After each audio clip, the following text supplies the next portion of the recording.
자, 오늘 드디어 이 동네 차례가 왔습니다. 많은 분들이 기다리셨을 한국 최대의 신도시 빠니보틀과 함께하는 동탄 여행 시작합니다. 자, 우리가 알고 있는 것처럼 동탄은 1, 2 신도시로 나눠져 있어요. 오산촌을 기점으로 서쪽에 센트럴파크 따라서 방사형으로 퍼져 있는 게 동탄 1이죠. 그 반대편인 동쪽이 오늘 우리가 짚어볼 동탄 2입니다. 자, 동탄 1부터 따져보면 개발 계획이 나온 건 2000년이었어요. 동탄은 참여정부의 2기 신도시, 우리는 이런 간단식으로 기억하지만 사실은 그 전부터 구상이 있었다는 거죠. 자, 동탄 2가 구원 등판한 건 집값이 미친 듯이 오르던 2007년입니다. 정부 목표는 분당급 신도시를 만들겠다, 강남을 대체할 수 있는 신도시를 짓겠다는 거였어요. 그리고 이렇게 선언합니다. 참여정부에서는 동탄 2를 끝으로 더 이상 신도시를 조성하지 않겠다. 판교, 운정, 한강, 광교, 옥정, 위례 다음에 나왔으니까 나름 2기 신도시 막내였습니다. 근데 이름만 막내지 체급은 다른 신도시들 꿀밤을 때립니다. 건국 이래 나라에서 땅 갈아엎었던 것으로 따져야 비교가 돼요. 새만금, 영종도 뭐 이런 친구들 다음에 동탄 2가 나온다는 거예요. 자, 규모가 크니까 한때는 언론에서 입주 폭탄이라고 많이 놀렸어요. 하지만 이제는 수도권 인구 빨대 가장 젊은 도시입니다. 동탄 덕의 화성 인구는 올해 93만 뚫어서 성남 제치고 수원, 용인, 고양이랑 경기도 4대 천왕이 됐습니다. 자, 대왕님 용안을 다시 뵙죠. 제가 뭐 동탄 맘카페에 쫄아서 좋은 얘기만 하겠습니까? 자, 가운데 있는 게 국토의 대동맥 경부고속도로입니다. 동탄에서는 이걸 지하화하고 있어요. 드론은 미리 찍어놔서 그렇지 일부는 이미 개통했습니다. 자, 서울 쪽 상행은 올 봄부터 지하로 이미 다니고 있고 나중엔 하행선까지 다 묻은 다음에 지상을 공원으로 만들 거예요. 앞으로 여기가 동탄의 상징이 되겠죠. 자, 더 올라가면 롯데백화점이라고 쓰고 동탄역이라고 읽는다. SRT 플러스 GTX가 되는 거죠, 곧. 자, 사실 이 주변은 워낙 초기부터 개발했던 곳이라 이제 빈 땅이 거의 없는데 아까 그 동탄역 아래 우리가 못 봤던 C14와 C18이 있네요. 발음 조심하세요. 자, 얘들은 덮개공원을 사이에 두고 마주보는 주상복합 용지입니다. C14는 곧 사전청약으로 나올 거예요. 어떻게 할 수 있냐면 정부의 사전청약 스케줄을 보면 밑에 12번 화성 동탄 2에서도 하겠다고 표시되어 있죠. 근데 동탄에 남은 LH 땅이 C14밖에 없어요. 그래서 알 수 있었습니다. 오른쪽을 보면 시기는 9월로 잡혀 있는 그리고 선택형 500가구입니다. 공공분양이 일반, 선택, 나눔 이렇게 개편됐는데 선택형은 예전 분양 전환 방식이에요. 6년 임대로 살다가 나중에 분양 전환 받는 겁니다. 자, C14에선 저기 멀리 동탄 1이 보이죠? 구독, 알림 설정 버튼도 있네요. 자, 그리고 바로 앞에 보이는 게 C18. 전용 8호 언더로 500가구 조금 안 되게 승인은 됐는데 대방이 공급 일정을 계속 미루고 있어요. 아, C18.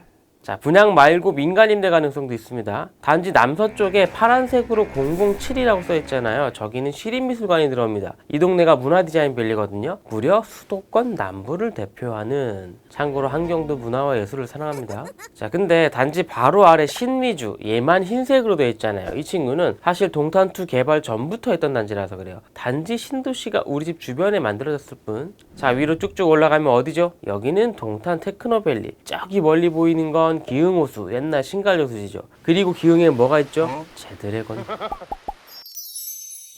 자, 동탄 분기점부터 북동탄 거쳐서 삼성 기흥킴까지 왔고요. 이제 남동탄으로 갑니다. 저기 지도 오른쪽 구석에 보면 제가 파란색으로 칠해둔 블록들 많잖아요. 저기를 신주거문화타운이라고 하거든요. 다 만들면 이런 모습인데 지금은 이런 모습이에요. 저 산 너머가 얼마 전에 제드래곤이 또 300쪽을 태우신 거기입니다. 여기 쿠팡도 있고 CJ도 있고 물류센터가 많은데 앞에 있는 트럭이랑 비교를 해보시면 규모가 가늠이 되죠. 그리고 물류센터 바로 앞에 C29가 있어요. 이 단지 살면은 쿠팡에서 주문 버튼 누르기도 전에 로켓 보세요. 자, 우성이 갖고 있는 땅이고 전용 84, 98가구밖에 안 되는데 작년에 사전청약 하려다가 한번 밀리더니 계속 밀리는 중. 자, 바로 앞에는 A61 힐스테이트 동탄포레. 얼마 전에 8월 총정리에서 짚어봤지만 일단 민간 임대로 짓고 있는데 분양으로 바뀔 가능성이 있어요. 초등학교를 끼고 있는 게 장점입니다. 자, 더 들어가도 되나 싶을 정도로 구석까지 가면 A57-2가 있어요. 600가구 정도 되는 단지인데 조금 더 늦어질 것 같고, 그 밑에 A58은 1800가구짜리입니다. 전용 84, 105, 143 이렇게 중대형만 있는데 다른 곳들 사전청약 우르르 할 때 껴서 나올 가능성이 높아요. 참고로 여기는 우회도로 같은 거 없는 상남자들의 동네입니다. 시내 나가는 게 그냥 이 길 하나예요. 자, 근처에 보면 C10, 13, 27 이 측근들도 모여있네요. 이렇게 생겼습니다. 자, 신리천을 끼고 있으니까 C27 같은 경우에는 남향으로 시야가 좀 트이겠죠. 저 자리가 원래 블록형 단독주택이었는데 주복으로 바뀌었습니다. 수변형 주상복합이라고 해서 테라스형 주택을 짓고 상가를 수변공원이랑 연계시키고 이런 계획들이 짜여져 있어요. 여기도 사전청약 하려다가 연기됐는데 아파트는 전용 8호 초과로 400가구 조금 넘게 나오고 오피스텔도 살짝 섞입니다. 뒤에 C10, 13은 같은 사업자가 낙찰받았기 때문에 하나의 단지처럼 나올 확률이 높아요. 규모는 크지 않지만 전부 전용 8호 초과고 저층형 주상복합입니다. 제가 삼성전자 94층, LG생건 158층 펜트하우스 많이 살아봤는데 펜트하우스라고 다 좋은 거 아니에요. 저층도 좋아요. 자, 이제 정말 동탄2의 마지막 퍼즐입니다. 호수공원 동남쪽에 있는 저 단지들 보러 가시죠. 이 화면은 아까 쿠팡 물류센터에서 남쪽으로 보고 있는 거예요. A78, 76-2 전부 깨끗하게 빈 땅이죠. 그럴 수밖에 없는 게 여기 땅 주인 결정된 지 며칠 안 지났어요. A78은 7월 말에 태영건설 컨소시엄이, A76-2는 대우컨소가 낙찰받았습니다. 보통 우협자 선정하면 토지 매매 계약한 다음에 예를 들어서 계약 2년 안에 착공 4년 안에 준공 이런 조건 걸거든요. 아마도 내년 말쯤에 착공하지 않겠느냐 이런 관측이 나옵니다. 제 관측.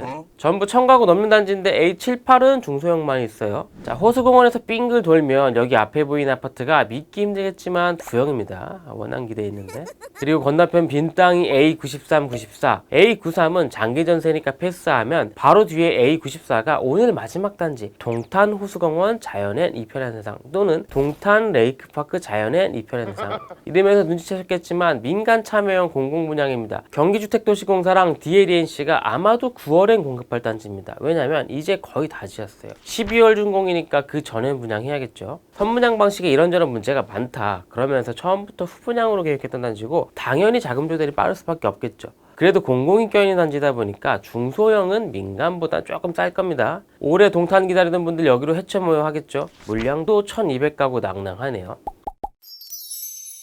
자, 다시 쭉 보시면 실감나겠지만 이 넓은 동탄 아파트 분양이 이렇게 끝나가는 겁니다. 참고로 동탄은 대규모 택지지구이기 때문에 화성이 아닌 수도권 다른 곳, 서울 사는 분들도 청약 가능합니다. 물론 전체 물량의 30%는 화성 1년 거주자 우선, 20%는 경기도 6개월 이상 거주자 우선, 남은 50을 두고 서울, 인천 같은 다른 수도권이랑 경기도 6개월 미만 거주자가 앞에서 떨어진 사람들이랑 같이 경쟁하는 거예요. 자, 이 넓은 도시를 10분도 안 되는 영상이 어떻게 다 설명할까 고민했는데 그래도 최대한 다채롭게 설명하기 위해서 경기주택도시공사의 지구단위 계획이나 화성시의 인허가 관련 사항들을 많이 참고했습니다. 그래서 동탄이랑 굉장히 친해진 기분인데 혹시 두 기간이 남는 자리 있으면 연락 바랍니다.